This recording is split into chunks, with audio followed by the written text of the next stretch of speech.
About a year ago, I quit social media and flew to Vietnam with my wife.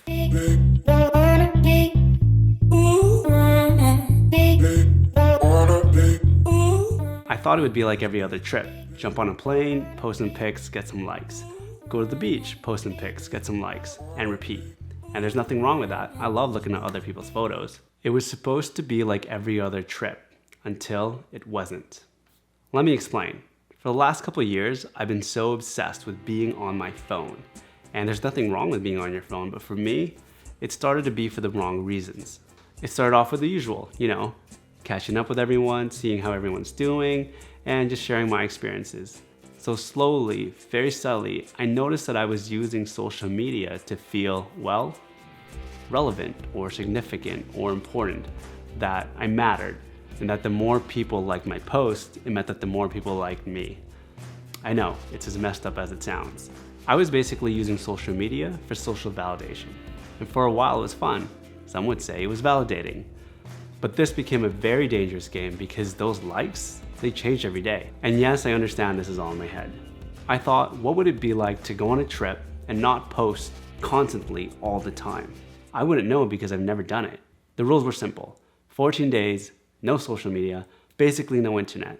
The only time I did use my phone was to let my family know I was safe or to confirm travel bookings. Some days, I didn't even bring my phone because if I wasn't using it, then why have it on me? And this break, it forever changed the way I use social media to this day. I'm not judging anyone who uses social media because to be honest, I love seeing those posts and who am I to judge? Everybody has their own journey and I'm sharing mine. And ironically, I'm using social media to share it. I don't think social media is bad, but I also don't think it's great. So during the trip, I was reading this book called The Power of Now. And it's pretty out there, but the main idea was about being present in the moment. The book had a lot of great tips on how to prevent your mind from being distracted so you can focus on the now.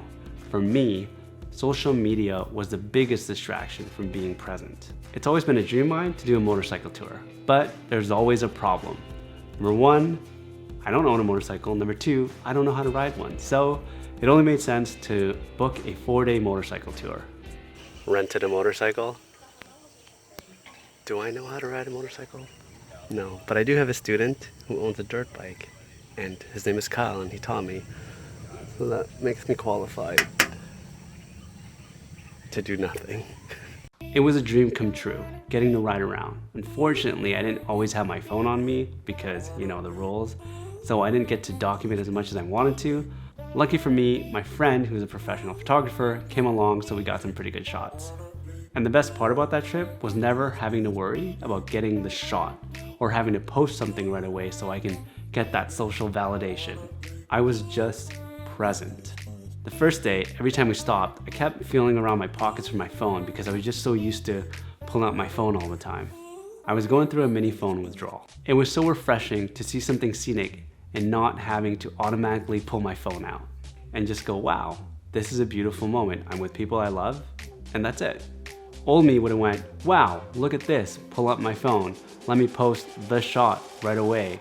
Or, hey babe, can you take a photo of me looking off into the distance while walking? Don't act like you don't have that photo. We all have that photo.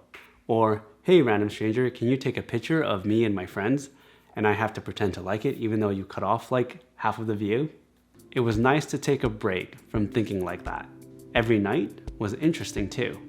Normally, I would pull out my phone, browse through my photos, get the shot, and then post it right away so I can get that social validation. But since I couldn't go online, I would just journal or talk to my wife or read or just go out and explore.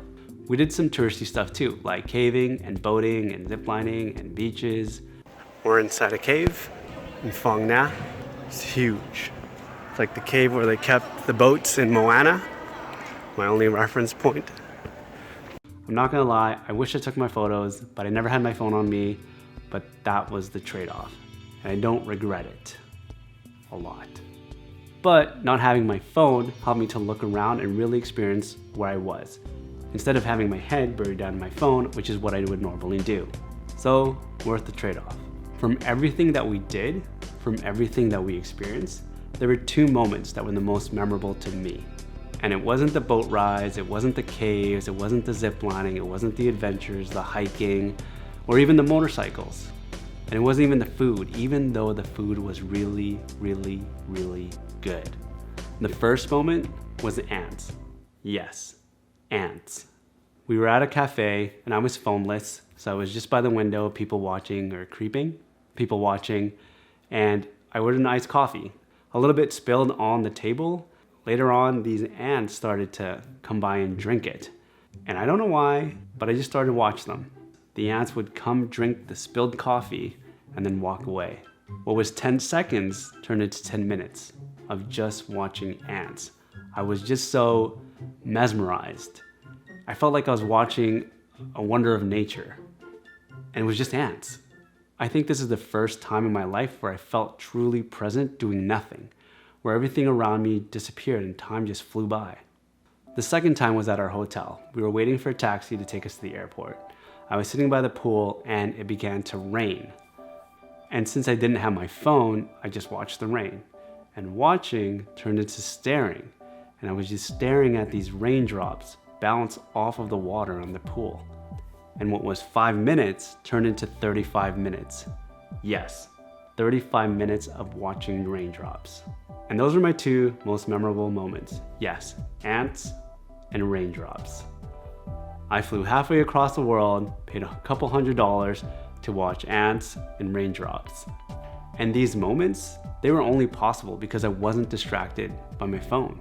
It makes me wonder what other moments in the past I might have missed because I wasn't present.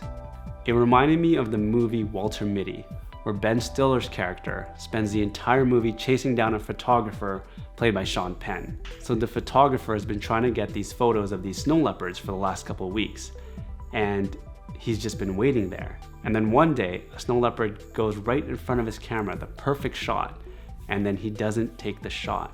So Ben Stiller's character asks, "Why don't you take the shot? It's right there." And Sean Penn, the photographer, looks at him and he says, "This is just for me." And that's just something that stuck with me. So every time I go out or I'm with my wife and there's just an amazing moment, I'll just go, "This is just for me," or "This is just for us." And that's it. I won't feel the need to have to take a photo and share it right away because it's just for us. I'm pretty sure this is what people did back in the day before cameras. So it's been about a year and I wouldn't say my life is drastically better. It's just different. Good different. I no longer rely on social media for social validation as much. As a bonus, I feel more present now. So my question for you is, if you're always on social media, what is the end feeling you're trying to get? There is no right answer. There is no wrong answer. There's just answers. Maybe next time you go on a trip, ask yourself, would taking a vacation away from social media change my experience? See you next week.